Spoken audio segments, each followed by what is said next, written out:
Long before the first stone was quarried for the pyramids, and long before the invention of cuneiform writing, the foundations of the Mesopotamian temple economy were laid amidst the quiet, brackish marshes of the southern alluvial plain. Around 5000 BCE, during the Ubaid period, groups of hunter-gatherers and early farmers began to congregate at the edge of the Persian Gulf, at a site they named Eridu. Life in this volatile environment, characterized by seasonal river floods and vast expanses of salt marsh, demanded a relentless, cooperative struggle. Marsh dwellers spent their days harvesting river reeds, weaving mats to reinforce their precarious mud and reed dwellings, and navigating waterways in slender boats to catch catfish and waterfowl. Amidst this daily fight for survival, they erected a small, single-room shrine of mud brick, sun-dried clay, measuring no more than 4 square meters, a structure archaeologists call Eridu Temple 16. This humble shrine was dedicated to Enki, the god of the life-giving fresh groundwater known as the Abzu. Over the centuries and across generations, the community repeatedly rebuilt the shrine on the exact same spot, stacking new mud bricks atop the ruins of the old structure. This process of temple reconstruction, which grew increasingly massive and complex with each successive generation, marked the birth of the temple as a sacred and enduring pillar of Mesopotamian society, for it was here that humanity first began to centrally pool its resources, offering the bounty of the marshes as tribute to the divine forces governing their fragile world.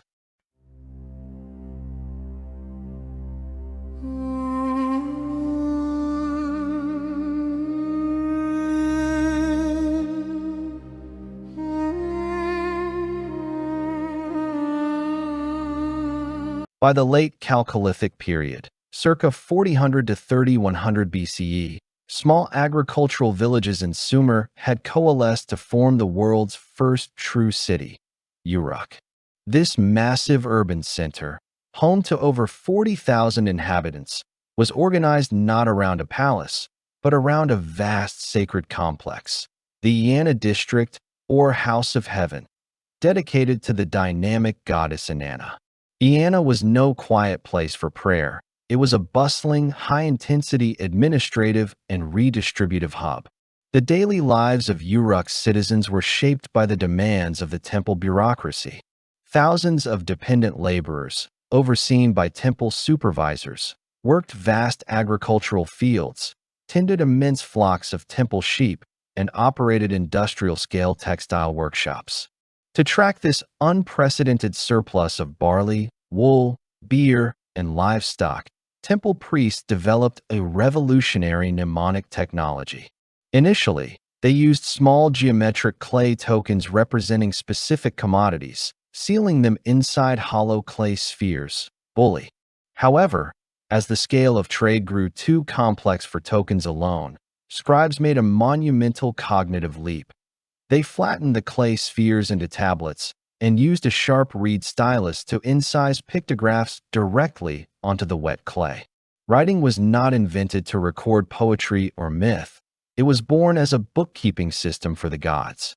The earliest proto-cuneiform tablets, excavated from refuse heaps in the Inanna Strata 4 levels, are purely economic ledgers. The temple became the central intellect of the state, utilizing writing to extract, record, and redistribute the fruits of human labor.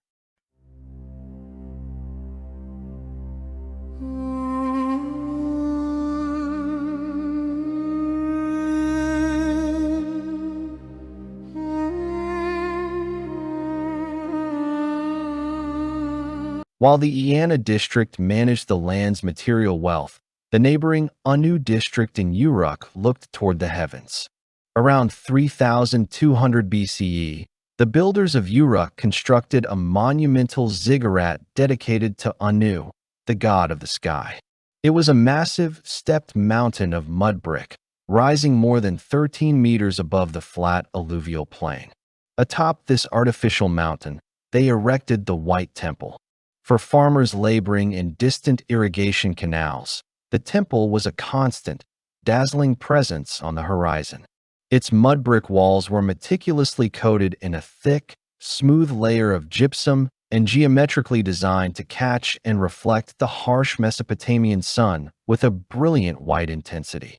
The temple's architectural design, featuring a classic, symmetrical T-shaped plan with deeply recessed niches and buttresses, was intended to enforce a strict spatial hierarchy. Only the high priestly elite were permitted to ascend the grand staircase, leaving the general population to watch from the dusty plain below.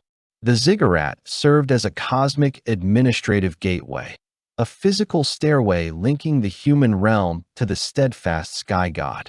It stood as a powerful visual projection of elite authority, signaling that those who controlled the temple were the sole intermediaries capable of negotiating with the celestial forces that brought either devastating floods or life-giving sunlight to their crops.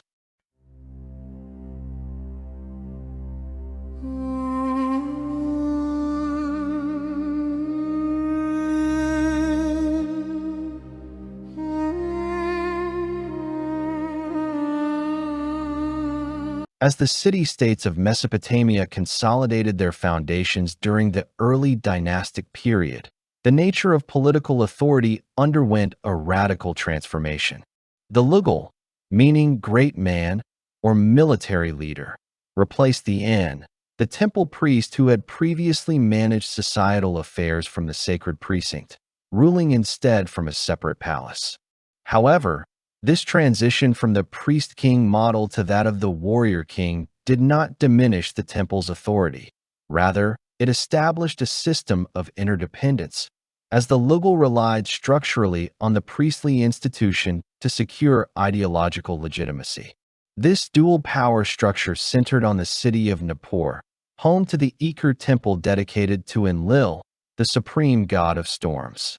Although Nippur possessed no military or political might of its own, being regarded as neutral, sacred ground, no Sumerian king could claim legitimate hegemony over the southern alluvial plain without obtaining Nam-Lugal. Enlilship, the direct divine mandate granted by Enlil's priests in Nippur. This system mirrored the structure of the Sumerian pantheon itself, wherein the gods were viewed as a divine assembly, known as Ukin, presided over by Enlil and Un, convening to determine the destinies of cities. By projecting their human political processes onto the cosmic order, the early Sumerian city-states succeeded in establishing a highly stable and effective system of divine kingship, wherein earthly practices, such as taxation and military mobilization, were imbued with the character of direct, indisputable decrees issued by the cosmic assembly.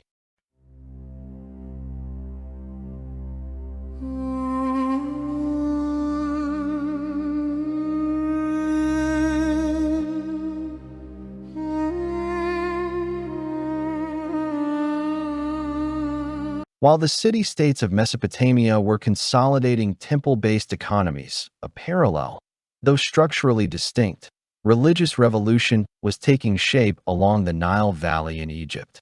Around 3100 BCE, the transition from the prehistoric Naqada culture to the early dynastic state culminated in the unification of Upper and Lower Egypt.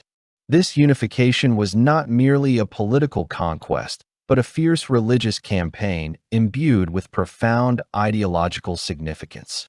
At the ancient city of Nekhen, Hierakonpolis, archaeologists uncovered the earliest specialized temple complex, designated HK 29A. Unlike the complex mud brick temples of Sumer, the Nekhen temple consisted of a vast, open ceremonial courtyard fronted by an imposing gateway, featuring 4 colossal pillars made of cedar imported from the Levant. The temple was dedicated to the celestial falcon god, Horus.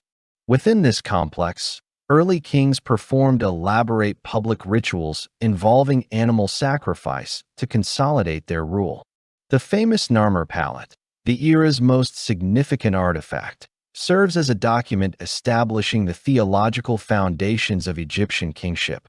Narmer is depicted not merely as a military victor, but as a divine force, personally vanquishing enemies who embody the powers of chaos, all under the direct patronage and watchful gaze of the falcon god Horus and the bovine goddess Bat. In Egypt, the king was not merely a tenant farmer in the service of the god. Rather, he was the living, physical embodiment of the god himself, charged with the mission of uniting the two halves of the country under a single, absolute cosmic order. At the very heart of this unified Egyptian state lay a profound, non-negotiable theological concept that governed every aspect of human and cosmic existence: Ma'at. Ma'at embodied the divine principle of truth, cosmic balance, justice, and cyclical order. It functioned as the natural law that kept the stars moving in their orbits, the sun rising each morning, and the Nile flooding every summer to deposit its rich, black agricultural silt. Standing in direct and perpetual opposition to Ma'at were the forces of Isfet, terrifying powers symbolizing chaos, physical decay, social rebellion, and foreign invasion. To the Egyptian mind, the universe was a fragile, turbulent system constantly teetering on the brink of slipping into the abyss of Isfet. Consequently, the pharaoh's foremost sacred duty was to uphold Ma'at, acting as the supreme cosmic guarantor who held back the dark waters of chaos. This theological concept radically transformed the state's economic life. The collection of taxes and grain, along with the conscription of peasant labor, was not viewed as political exploitation, but rather as a necessary and sacred act to preserve Ma'at. By surrendering their harvests to the state, Egyptians actively participated in maintaining the cosmic order, thereby ensuring the continued rising of the sun and the earth's continued provision of sustenance.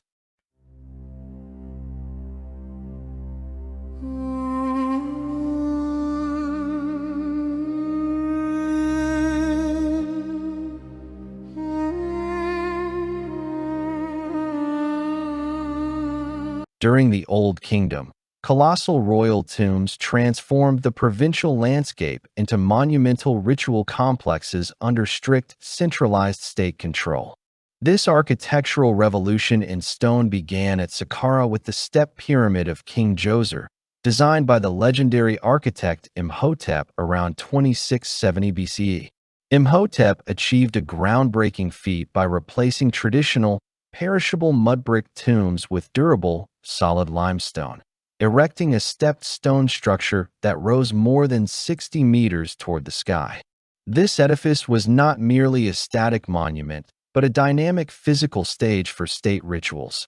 The step pyramid was surrounded by stone temples mimicking traditional architectural styles, alongside open courtyards designed specifically for the Hebsed festival, a complex, multi-stage state ritual intended to rejuvenate the king's physical vigor through magical means. During this celebration, the pharaoh, despite his advancing age, was required to physically run along a designated open track between crescent-shaped stone markers, demonstrating to the gods and his subjects that his body retained the strength to lead the nation and uphold Ma'at, the cosmic order of truth and justice. The step pyramid of Saqqara thus functioned as a permanent cosmic battery built of stone, for it served as a physical mechanism designed to transport the essence of the king, following his renewal, across the barrier of death, thereby ensuring his safe passage into the eternal cosmic realm.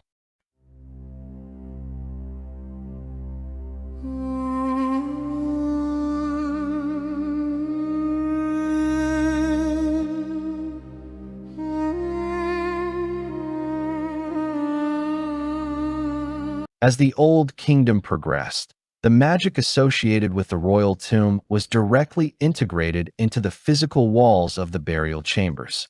Inside the subterranean chambers of the Pyramid of Unas, a king of the late 5th dynasty who reigned around 2330 BCE, scribes inscribed the oldest known corpus of religious texts in human history, the Pyramid texts. These columns of hieroglyphs, colored with a pale blue mineral pigment, symbolizing celestial waters, were not merely static prayers. They were highly complex and potent spells intended to bring about the king's spiritual transfiguration. These texts were designed to serve as a precise magical map, guiding the soul of the deceased king, comprising both the Ba and the Ka, on its journey through the perilous, demon-filled landscape of the underworld. The texts describe the king rising from his basalt sarcophagus, shaking off the dust of the earth, and ascending bodily to the heavens. There, he joins the circumpolar stars, the imperishable stars that never set, and merges with the sun god Ra in his daily celestial voyage. By inscribing these spells directly onto the limestone walls, the pyramid builders ensured the permanence and physical reality of the king's transformation and ascension throughout eternity, thereby guaranteeing the continuous and orderly flow of the cycles of life and death across the entire Egyptian state. During the New Kingdom era, the Temple of Amun-Isri at Karnak amassed immense, unprecedented wealth, controlling vast tracts of agricultural land, gold mines, and thousands of dependent peasants, a situation that ultimately posed a structural threat to the pharaoh's authority. In 1351 BCE, Amenhotep IV attempted a radical upheaval, both structural and doctrinal, to break this priestly monopoly. He changed his name to Akhenaten, closed traditional Egyptian temples, confiscated their vast agricultural assets, and established a secluded new capital deep in the desert named Akhetaten. He also launched history's first documented campaign of iconoclasm, dispatching scribes across the empire to erase the name and image of Ammonius from all monuments and stelae.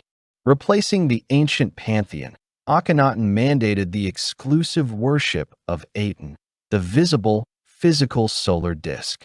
Aten was not depicted through traditional anthropomorphic statues, but appeared as an abstract geometric circle radiating slender beams of light that terminated in human hands holding the Ankh, the key of life, toward the faces of the royal family. From an economic and procedural standpoint, Atenism served as a program to consolidate absolute central state power by declaring himself the sole intermediary capable of receiving the sun's divine energy. The king succeeded in completely undermining the influence of local priests, thereby channeling all regional agricultural revenues directly into the royal treasury. Following his death, his memory was systematically erased, and the traditional temples of Ammonius, which operated on a resource redistribution system, were immediately reinstated in order to restore the stability of the empire's domestic economy. The Levant served as a physical and intellectual crossroads connecting the vast empires of Egypt, Mesopotamia, and Anatolia. In contrast to the religious systems of the Nile and Euphrates valleys, characterized by temple monopolies and strict central state control, religious systems in the Levant were defined by highly competitive, decentralized city-states. Throughout the Middle and Late Bronze Ages, these Canaanite cities, such as Hazor, Megiddo, Shechem, and Alalak, adopted a distinctive and prestigious architectural style known as the tripartite temple. This design featured a linear, sequential arrangement of 3 sacred chambers, with levels of privacy and restricted access increasing as one moved deeper into the structure. First, the ulam, an open outer portico or imposing entrance hall. Second, the heikel, the main long hall where priests prepared public offerings and libations and managed administrative affairs.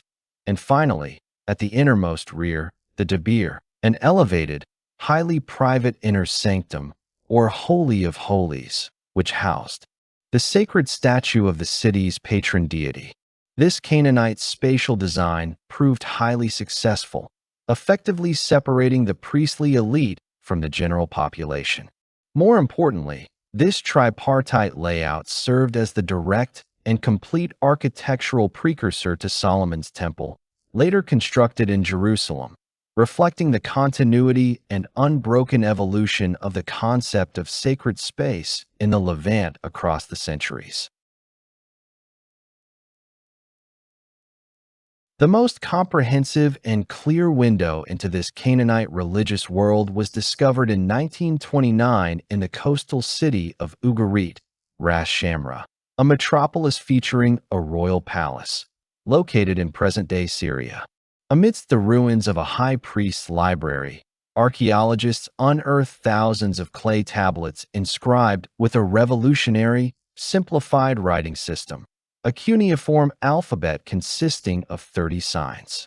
Preserved on these tablets were the sacred mythological epics of the Canaanite pantheon, texts recorded by the high priest Ilamilku during the reign of King Nickmadu II, circa 1250 BC. The Ugarit texts reveal a pantheon meticulously organized like a divine royal court, known as the Adirat. Presiding over this court was the god El, the benevolent, elderly father-creator, who governed the assembly from his remote abode at the source of the two deeps, the confluence of the primordial waters, alongside his consort, the mother goddess Ashura. However, the dynamic, active hero of the Ugarit texts was the god Baal, or Hadad, the powerful young storm god who controlled wind, rain, and thunder, and who resided on the sacred Mount Sapon. These tablets were not written for mere entertainment. Rather, they constituted sacred literature held in high esteem and officially patronized by the Ugarit court, designed to legitimize the king's authority as the principal earthly representative of the god Baal.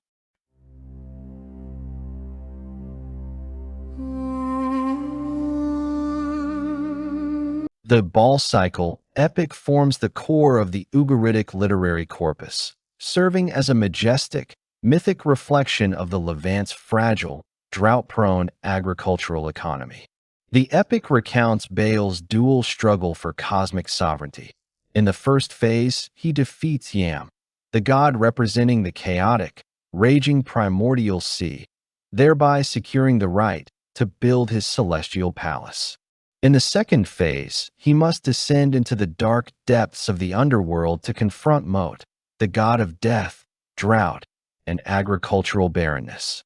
When Mot swallows Baal, the autumn rains cease, mountain pastures wither, and the entire land of Canaan is stricken by drought. Baal is resurrected only when the fierce warrior goddess Anat defeats Mot, crushing his body and sowing his remains across the fields. With Baal's return, the heavens rain oil and the valleys overflow with honey. The epic embodied the Levant's environmental reality through the lens of cosmic drama. In a land devoid of the massive, predictable river floods that characterized Egypt and Mesopotamia, agriculture relied entirely on fickle, uncertain autumn rains. Thus, the Baal cycle legitimized the role of the earthly king as Baal's primary representative, responsible for maintaining a delicate ecological balance through solemn temple rituals and for securing the vital transition from the deadly summer drought to the life-giving winter rains. By the end of the Late Bronze Age, around 1200 BCE, the nature of human religion had crystallized into a vast and highly successful socio-economic and political system. At the state level, the decentralized local rituals of ancestor worship and the itinerant shamanic circles that characterized the Neolithic era had faded away, replaced by the great temple economies of the Near East. In Mesopotamia, the temple pioneered writing to manage the land's material wealth. In Egypt, the pharaoh, acting as a divine entity, mobilized the entire nation's workforce to maintain cosmic balance. And in the Levant, symmetrically tripartite temples established standardized norms for the spatial segregation of the elite. Religion was no longer merely a personal or individual experience. It had become the fundamental pillar of civilization itself, serving as an administrative archive, an economic bank, a legal tribunal, and the supreme ideological justification for the centralization of political power. Yet, This vast and remarkably stable Bronze Age world was on the verge of facing an unprecedented, catastrophic shock. As we enter the Iron Age, we shall see how a severe climate crisis shattered these great temple and palace economies, paving the way for the emergence of an entirely new religious paradigm, the rise of strictly localized national deities, and the birth of monotheism.